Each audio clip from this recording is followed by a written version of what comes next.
It began with promises, with whispered vows exchanged beneath the soft rustle of palm trees and champagne bubbles rising in crystal flutes. Marvin Harris, a 34-year-old millionaire trader, had everything he ever wanted: wealth, influence, and a woman he believed was his perfect match. Jasmine Bennett. Young, elegant, enchanting. She moved through the world with quiet grace, the kind that draws attention without asking for it. To outsiders, they were a dream. A fairy tale written in bold headlines and golden light. Just married, boarding a private jet to a remote island where ocean waves kissed the shore like clockwork and the air smelled like orchids and honey. Everything felt precise, curated, controlled. But beneath that surface, behind the filtered photos and curated smiles, something was off. Not loud, not obvious, just off. An unease Marvin couldn't quite explain. It wasn't what she said, it was what she wouldn't say. The pauses. The way her eyes flickered away when he touched her. The restless silence between them when the cameras were gone. And then, something shifted. Something sharp and irreversible. A discovery made not in anger, but in disbelief. A secret withheld, not to harm him, but to survive him. 3 days into their honeymoon, Jasmine's truth came to light. A truth about who she was. What she was. And in the stillness of that private villa, where luxury touched every corner, and not even the wind dared to interrupt, Marvin made a decision. By morning, Jasmine's body lay cold on imported marble floors, her wedding ring still on her finger. And Marvin, once the man who claimed to love her endlessly, stood over her. Not with tears, but with something far more complicated. Fear, shame, rage, maybe even relief. This is not a story about love, it's a story about the illusion of it. About control, identity, and a secret that cost a woman her life. This isn't just another honeymoon gone wrong. This is the story of Marvin Harris, a millionaire trader, and Jasmine Bennett, the woman he vowed to love forever, until one secret turned their dream vacation into a crime scene. Before we uncover what happened, hit that subscribe button, turn on the notification bell, and share this video with someone who loves true crime, because what you're about to hear will challenge everything you think you know about love, truth, and the lies that get people killed. Marvin Harris was the kind of man people admired from across the room. His suits were custom, his words calculated, and his presence had weight. A man who didn't chase attention, it found him. At 34, he had already conquered more than most ever would. Trading floors buzzed when his name came up. Interviews, magazine covers, invites to elite gatherings, he fit seamlessly into the life he built. Polished, powerful, precise. But those who watched him closely, really watched him, could see the edges. His smile didn't always reach his eyes. His charm had corners. There was something unspoken behind the man everyone saw. Then came Jasmine. She was stunning, radiant in a way that felt effortless, with eyes that held stories and a laugh that softened even Marvin's coldest days. She had that rare balance, elegance without arrogance, ambition without noise. People assumed she came from money, but she didn't. She earned every bit of the life she stepped into. She was educated, articulate, and grounded. She was also carrying a truth no one, not even Marvin, knew. A truth she had tucked into the quietest parts of herself, hoping love would be enough to keep it there. Their love story moved quickly. A chance meeting at a financial gala, a shared conversation over expensive wine, a second date in Milan. Marvin had never been patient, and when he wanted Jasmine, he wanted all of her. Fast. Within months, the ring was on her finger, and the headlines called them the power couple of the season. But love at that speed skips things. There were questions Marvin didn't ask, details Jasmine didn't offer, and at first, none of it mattered. The dinners were lavish, the vacations endless, and the engagement felt like the beginning of a new dynasty. Marvin believed he had found the one woman who could both challenge him and make him feel whole. Still, the cracks appeared, small at first. Jasmine pulling away when things got too intimate, her deflecting certain conversations about her past, a medical appointment she brushed off without explanation. And Marvin, used to knowing everything, used to controlling everything, began to notice. He wouldn't say it out loud, not yet, but his instincts were never wrong. Something didn't fit. And for a man like Marvin Harris, the unknown wasn't just uncomfortable, it was unacceptable. The Maldives honeymoon was everything the brochures promised. Azure waters melting into the sky, A villa that floated above the sea like a dream. Privacy, indulgence, silence, the kind that's bought, not found. Marvin spared no expense. Jasmine arrived barefoot on a private boat, greeted with flower petals and cold champagne. For a few days, everything played out like fantasy. They lounged in infinity pools, whispered beneath palm trees, and fed each other fruit under the stars. To anyone watching, they were glowing. But Marvin was watching more than Jasmine realized. And he wasn't just watching her beauty, he was watching her distance. Something in her had shifted. The way she would smile at him one moment and retreat the next. She'd pull away when he reached for her waist. She'd excuse herself when things became too intimate. Her laugh, once so full, had lost its edge. He noticed the way her hand trembled when she reached for her drink. He noticed the hesitation in her kiss. He noticed everything. At first, he chalked it up to nerves. Maybe she was overwhelmed by the trip. Maybe she needed time to settle in. But Marvin wasn't a man who waited. He wasn't a man who allowed uncertainty to linger. And now that they were alone, away from the cameras, the parties, the applause, he expected honesty. Jasmine tried to hide it, but anxiety bloomed inside her like wildfire. Every conversation felt like a minefield. Marvin's questions grew sharper, his touch more demanding. She could feel his eyes reading her like a balance sheet, looking for liabilities, spotting what didn't add up. One morning, Marvin returned from a beach run earlier than expected. Jasmine was in the bathroom, door unlocked, phone on the counter, prescription bottle in hand. She didn't hear him come in. But he saw it, small white pills labeled with a name he didn't recognize. His mind clicked into motion.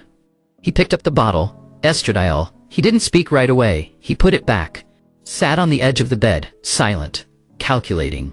Jasmine walked out moments later, her face brightening at first, then stiffening. She saw the way he was looking at her. Not like a husband, like an interrogator. What are these? Her throat dried up. She reached for them, instinctively trying to hide them, but it was too late. He stood, voice low. What are they for? Her lips parted, then closed, then opened again. She didn't lie. She couldn't. They're hormone pills, she said quietly. He stared at her, waiting. She swallowed. Her voice cracked. I was born with a condition. I'm intersex.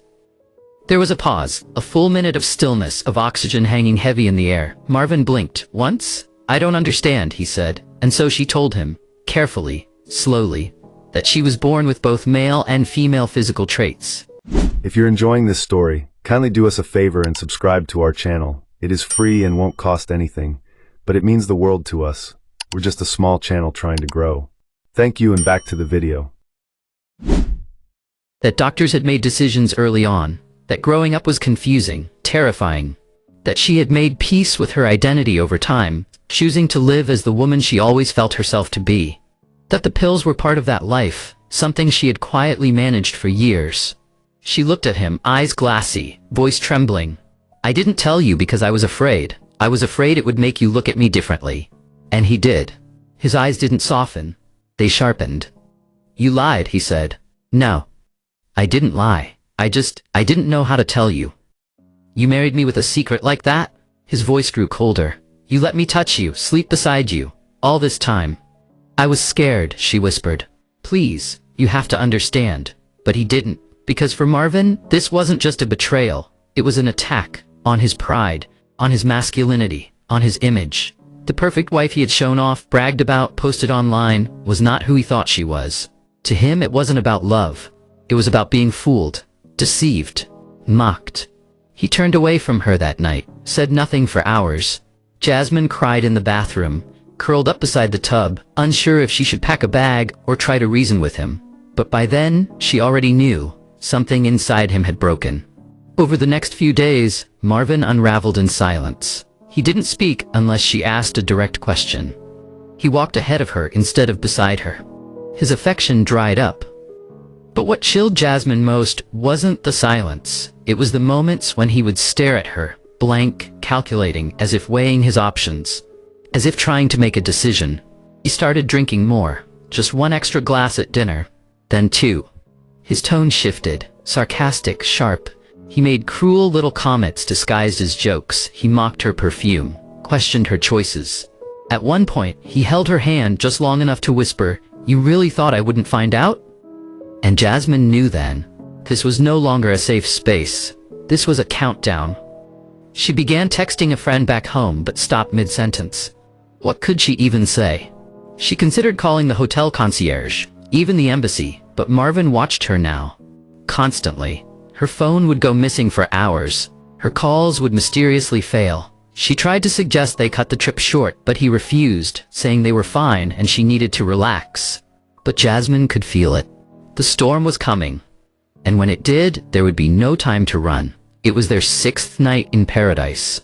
The kind of night people dream of when they imagine love at its peak. Warm breeze, stars glimmering on the ocean surface, the quiet lull of waves whispering against the villa's deck. But inside that villa, paradise had already turned. Dinner was mostly silent. Marvin had opened a bottle of wine but barely touched his glass. He sat with his jaw clenched, eyes fixed on Jasmine across the table. She tried to pretend things were okay. She tried to talk about going home early, about therapy, about trying to fix what was broken. But Marvin wasn't listening. He was watching, studying. His mind wasn't in the present. It was already past forgiveness.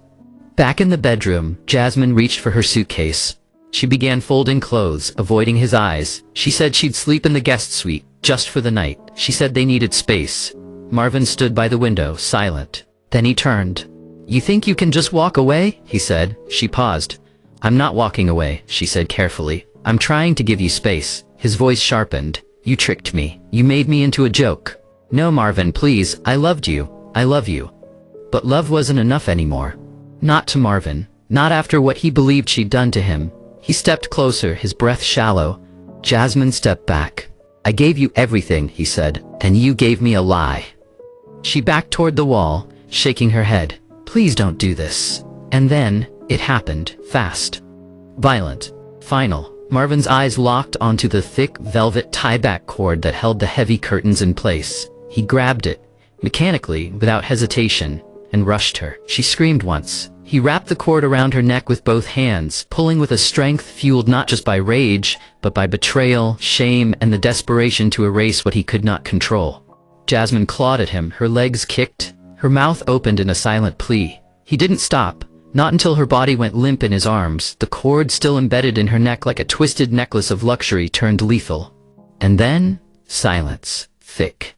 Swallowing. Endless. He let go. Her body crumpled to the floor, hitting the wood with a dull thud. Marvin stood over her, chest heaving, eyes wide. The cord slipped from his fingers. He looked down, not at a body, but at a truth he could never unsee. The room felt smaller now. Colder. He knelt beside her, touched her cheek, whispered her name like a question, as if she might answer. She didn't. Minutes passed. Then he moved, not with panic, but with purpose. He grabbed towels, wiped surfaces. He placed her body on the bed and carefully adjusted her clothes. He redraped the curtains, smoothed out the linens, placed a shattered glass in the bathroom sink as if to suggest a fall. He ran water in the shower to blur any traces, deleted messages from her phone. Then, and only then, did he make the call. Not to confess, but to report. When authorities arrived nearly an hour later, Marvin stood outside the villa, barefoot, shaken, holding a hotel robe closed around his chest. "She slipped," he said. "I found her like this. I don't know what happened."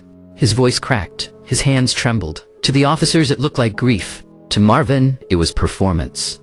But he didn't know then that the lie he thought he'd controlled had already begun to unravel. The resort had gone quiet by morning. Paradise still looked like paradise. Sunlight dancing on the ocean, palm trees gently swaying. But inside Villa 7, the air was different. Thick. Suspicious. Two detectives stepped off the private transport boat onto the island. Detective Malik Johnson had seen hundreds of crime scenes in his 20-year career, but few this pristine, this polished. Next to him, his younger partner, Detective Tasha Reed, adjusted her sunglasses and took in the scene with quiet scrutiny. Malik was calm, methodical. Tasha, observant and fiercely intuitive. Together they had a reputation for seeing what others missed. They walked into the villa and were met by Marvin, still wrapped in that hotel robe, eyes red but dry. He launched into his version of events, how Jasmine had been distant all week, how she went to shower and slipped. A terrible accident. Malik listened, nodding, but his eyes moved across the room, first to the rug, perfectly clean, then to the bed, too neat, and finally to the curtain cord, missing from one side of the window. He said nothing. Not yet. They examined Jasmine's body. No signs of a fall, no bruising on her head, but faint, reddish impressions around her neck. Faint, but there. Tasha stepped closer to the bed. Her fingers ran lightly along the edge of the mattress. She glanced at Malik and gave the tiniest shake of her head. This wasn't an accident. Marvin's story was unraveling already. Back in the main room, Malik asked about Jasmine's phone. Marvin claimed he didn't know where it was. Tasha found it buried under towels in the closet. That alone said enough. But the detectives weren't ready to accuse. They needed truth, and they knew how to get it. If you're enjoying this story, kindly do us a favor and subscribe to our channel. It is free and won't cost anything, but it means the world to us. We're just a small channel trying to grow. Thank you, and back to the video. Later that day, Detective Johnson received a copy of Jasmine's medical file, automatically transmitted from the Maldives clinic she had visited just days earlier, after what she told the nurse was a panic attack. The file revealed something Marvin hadn't mentioned at all: Jasmine's prescription for estradiol and spironolactone. Hormone therapy. Malik handed the file to Tasha. She didn't just slip, he said. She was silenced. Back in the States, the investigation deepened. Jasmine's best friend, Ayana, was interviewed first. Tearfully, she told detectives that Jasmine had always feared telling Marvin about being intersex. She loved him, but didn't trust that he'd accept her truth. She had kept it hidden, even as the wedding approached. Ayana handed over text messages between her and Jasmine. The last message Jasmine ever sent her said, "He knows. I finally told him. I'm scared." Detectives also spoke with Marvin's business partner, Terrence, who admitted that Marvin had a temper, especially when his pride was challenged. He described Marvin as charming in public, but insecure, territorial, and obsessed with control behind closed doors. He wasn't the type to forgive betrayal, Terrence said, even if it wasn't betrayal. Meanwhile, forensic evidence painted a clearer picture. The curtain cord matched the imprint around Jasmine's neck.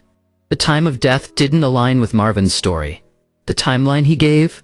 Too clean. And Jasmine's phone, recently wiped, still contained fragments of deleted voice memos.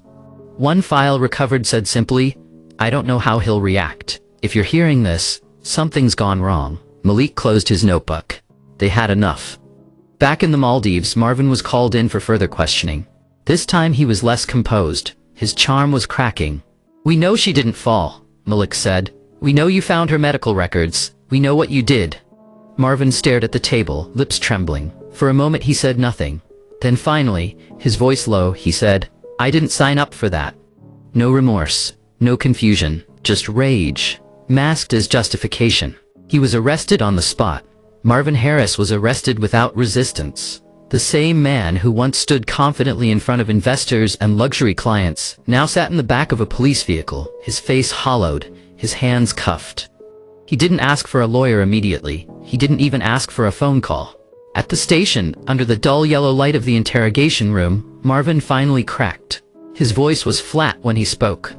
"She fooled me," he said. "She should have told me. I gave her everything, and she gave me that." Detective Johnson leaned forward. "And that's why you killed her?" Marvin didn't blink. "I loved her. But I couldn't live with what she was. There was no remorse, no grief, just a wounded ego behind the mask of grief." The confession was chilling and clear. The trial drew public attention from across the globe, not just because Marvin was a millionaire, but because of the complexity of the case. Love, identity, pride, and the murder of someone who dared to live as herself. In court, Marvin's defense painted Jasmine as deceptive, trying to manipulate sympathy by arguing that Marvin's mental break was caused by betrayal. They claimed he felt psychologically ambushed by her revelation. But the prosecution had the evidence and the voice of Jasmine herself. The recovered messages, the fear she voiced, the pain she tried to hide. Detective Reed took the stand with quiet conviction. Detective Johnson's testimony closed the prosecution with a final statement that echoed through the courtroom. Jasmine didn't lie. She survived. She existed in a world that didn't always make room for people like her. And when she finally trusted someone with the truth, it cost her everything. The jury deliberated for less than 5 hours. Marvin Harris was found guilty of second-degree murder and sentenced to 32 years without parole.